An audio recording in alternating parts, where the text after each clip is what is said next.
राधे राधे। कार्तिक माह के शुक्ल पक्ष की एकादशी को देवउठनी एकादशी, देवोत्थान एकादशी, देवउठनी ग्यारस या प्रबोधिनी एकादशी आदि नामों से जाना जाता है। इस दिन श्री हरि विष्णु निद्रा से जागते हैं। देवउठनी एकादशी की पौराणिक कथाएं वैसे तो काफ़ी हैं, लेकिन हम एक प्रसिद्ध कथा आपको बताते हैं। एक राजा के राज्य में सभी लोग एकादशी के व्रत रखते थे। प्रजा तथा नौकर चाकरों से लेकर पशुओं तक को एकादशी के दिन अन्न नहीं दिया जाता था।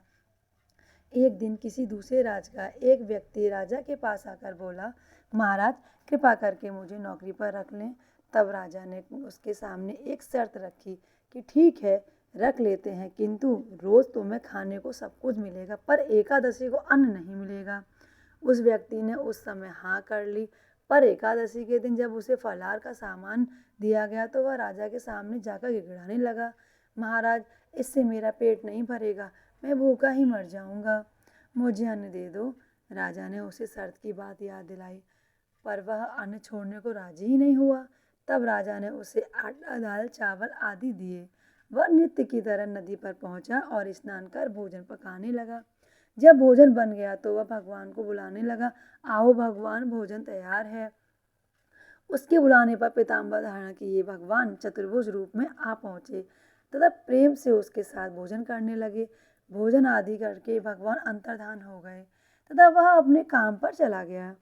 15 दिन बाद अगली एकादशी को वह राजा से कहने लगा कि महाराज मुझे दुगना सामान चाहिए, उस दिन तो मैं भूखा ही रह गया। राजा ने कारण पूछा तो उसने बताया कि हमारे साथ भगवान भी खाते हैं, इसलिए हम दोनों के लिए ये सामान पूरा नहीं होता। यह सुनकर राजा को बड़ा आश्चर्य हुआ। वह बोला, मैं नहीं मान सकता कि भगवान तुम्हारे साथ खाते हैं। मैं तो इतना व्रत रखता हूँ, पूजा करता हूँ, पर भगवान ने मुझे कभी दर्शन नहीं दिए। राजा की बात सुनकर वह बोला, महाराज यदि विश्वास ना हो तो साथ चल कर देख लें। राजा एक पेड़ के पीछे छिपकर बैठ गया। उस व्यक्ति ने भोजन बनाया तथा भगवान को शाम तक पुकारता रहा, परंतु भगवान न आए। अंत में उसने कहा, हे भगवान, यदि आप नहीं आए तो मैं नदी में कूदकर प्राण त्याग दूंगा। लेकिन भगवान नहीं आए। तब वह प्राण त्यागने के उद्देश्य से नदी की तरफ बढ़ा। प्राण त्यागने का उसका दृढ़ इरादा जान शीघ्र ही भगवान ने प्रकट होकर उसे रोक लिया और साथ बैठकर भोजन करने लगा। खा पी कर वे उसे अपने विमान में बिठाकर अपने धाम ले गए।